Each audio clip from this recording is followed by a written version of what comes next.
Scores of four-wheel drives have just arrived from Libya at the checkpoint of the city of Agadez in central Niger, Western Africa's gateway to the Sahara. Every week, convoys like this one travel both ways, crossing the 1,000 kilometers of desert that separate the two countries. These travelers are exhausted after a 5-day journey. Many are Nigerian workers fleeing renewed violence in Libya, but many others are migrants from sub-Saharan Africa. When we get to Libya, they lock us up. And when we work, we don't get paid. What happened? We can't describe it. We can't tell everything because it's so bad. Most of them have tried to cross the Mediterranean to reach Europe. We paid for it, but we never went. They caught us and locked us up.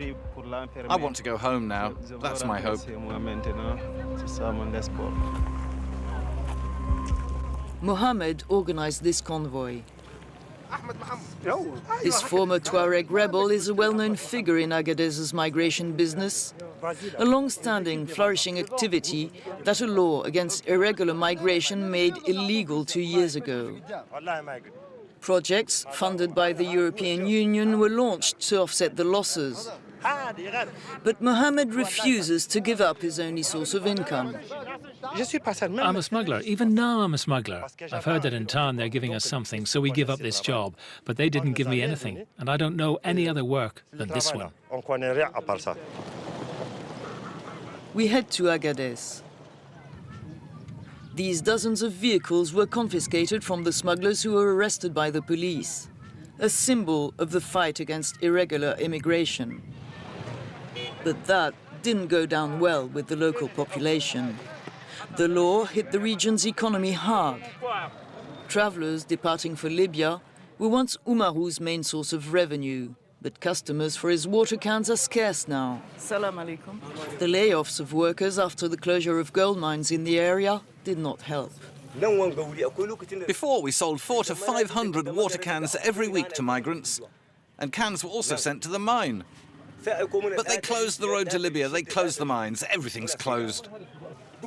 And these young people stay there without working or doing anything, without food. If they get up in the morning and they go to bed at night without eating anything, what will prevent them from one day going to steal something?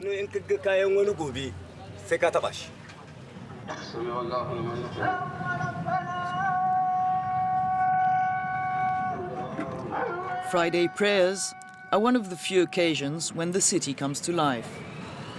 We have an appointment that day with the president of the so-called Association for Former Migration Workers. He takes us to meet one of the former smugglers who, after stopping their activity, have benefited from an EU-funded reconversion program.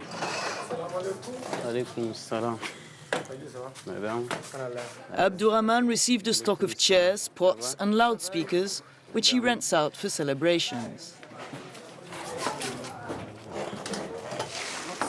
How's business going, okay? It's okay, more or less. It depends on God. I used to make much more money before. I could get up to 800 euros a week. Now it's barely 30 euros a week. Abdurrahman is nonetheless one of the luckiest. Out of 7,000 people listed as formerly involved in the migration business, less than 400 have so far benefited from the reconversion package, about 2,000 euros per project. Not enough to get by, says the head of the association. We respected the law. We're no longer working. We stopped. And now it's the state of Niger and the European Union which abandoned us. People are here, they have families, they have children, and they have nothing. We eat with our savings, the money we made before. That's what feeds us now, you see. It's really difficult. It's very hard for us. We meet Abdurrahman again the next morning. He's just delivered his equipment to one of his customers, also a former smuggler, who's now a taxi driver. Abba is celebrating the birth of his first child, a rare opportunity to forget his worries.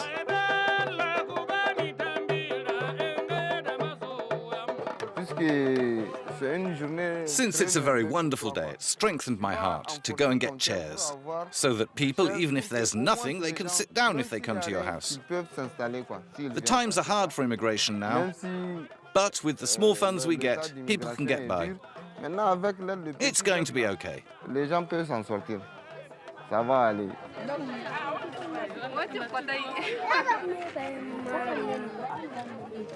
Salut, bonjour. These kids are called the talibé, or street kids, and the celebration is a chance for them to get some food. Since the anti-smuggling law was implemented, there's more and more of them all over Agadez. The European Union has committed to spending more than 1 billion euros on development aid in a country classified as one of the poorest in the world. Niger is also one of the main beneficiaries of the European Emergency Fund created in 2015 to address migration issues in Africa. But for the vice president of the region of Agadez, these funds were only the bargaining chip for the law against irregular immigration, which in his eyes only serves the interests of Europe. Niger receives significant funding from the EU. Do you believe these funds are not used properly? First of all, the funding is insufficient. When we look at it, Turkey's received huge amounts of money, a lot more than Niger. And even armed groups in Libya received much more money than Niger. Today we're sitting here, we are the abyss of asylum seekers, refugees, migrants, and displaced people. Agadez is an abyss. In the heart of the Sahel region, Niger is home to some 300,000 displaced people and refugees. They are a less and less transitory presence, which weighs on the region. This center, run by the International Organization for Migration, hosts migrants who've agreed to return to their home countries. But the procedures sometimes take months, and the center is saturated. 80% of the migrants, they don't have any identification. They don't have any documents.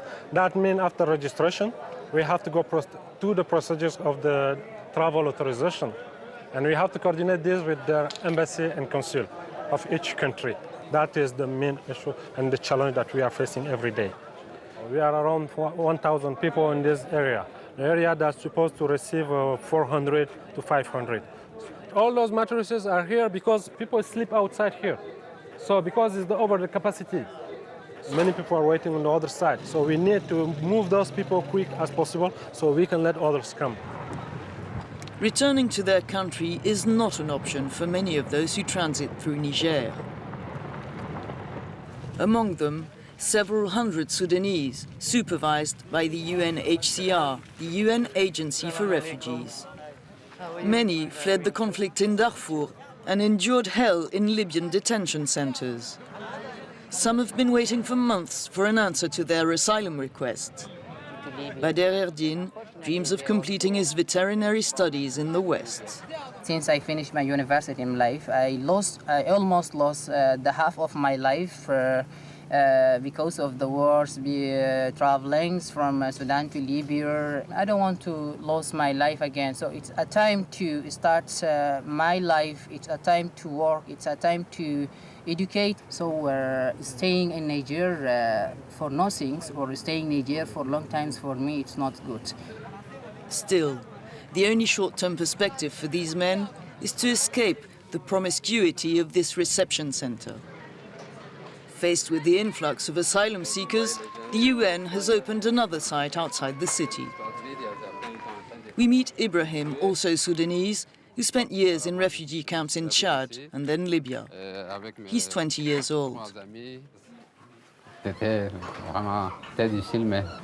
It was really very difficult. But thank God I'm alive. What I can say really is that since we cannot go back home, we're looking for a place that is more favorable to us, where we can be safe and have a better chance in life.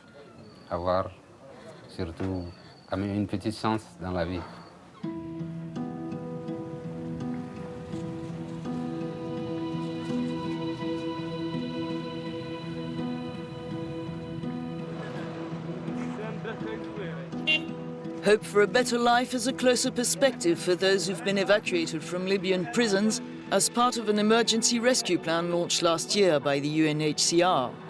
Welcomed in Niamey, the capital of Niger, they must be resettled in third countries. After fleeing their country, Somalia, these women were tortured in Libyan detention centers. They're waiting for resettlement in France.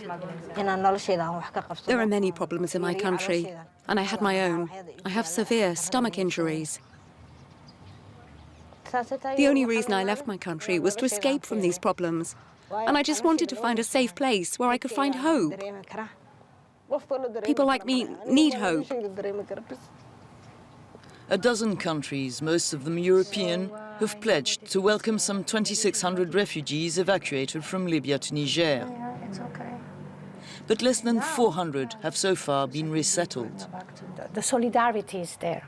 There has to be a sense of urgency also to reinstall them, to welcome them to the countries that have been offering these places. So it is important to avoid the long stay in Niger and that they continue their journey onwards. The slowness of the countries offering asylum to respect their commitments has disappointed the government of Niger. But what the Interior Minister most regrets is a lack of foresight of Europe when it comes to stemming irregular immigration. I'm rather in favor of more control, but I am especially in favor of seeing European countries working together to promote another relationship with African countries. A relationship based on issuing visas on the basis of the needs that can be expressed by companies in Europe. It is because this work is not done properly that we have finally accepted that the only possible migration is illegal migration. Estimated at 5,000 to 7,000 per week in 2015, the number of migrants leaving for Libya has fallen tenfold, according to the Niger authorities. But the trafficking continues on increasingly dangerous routes. The desert, it is said in Agadez, has become more deadly than the Mediterranean. We meet one of the smugglers who, for lack of alternatives, he says, has resumed his activities, even if he faces years in prison. This law is as if we'd been gathered together and had knives put under our throats to slit our throats. Some of us were locked up, others fled the country, others lost everything. He takes us to one of the former transit areas where migrants were gathered before leaving for Libya when it was allowed. The building has since been destroyed. Customers are rarer and the price of crossings has tripled. In addition to the risk of being stopped by the police and army patrols, travelers have to dodge attacks by arms and drug traffickers who roam the desert. Often the military are on a mission. They don't want to waste time. So sometimes they'll tell you, "We can find an arrangement. What do you offer?" We give them money to leave. We must also avoid bandits. There are armed people everywhere in the bush. We have to take detours to get around them. We know that it's dangerous, but for us the most dangerous thing is not being able to feed your family. That's the biggest danger.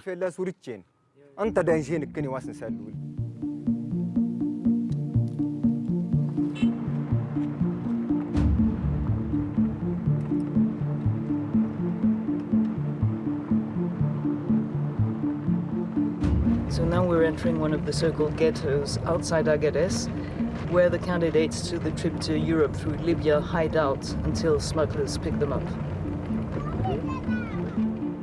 We're led to a house where a group of young people are waiting for their trip to be organized by their smuggler.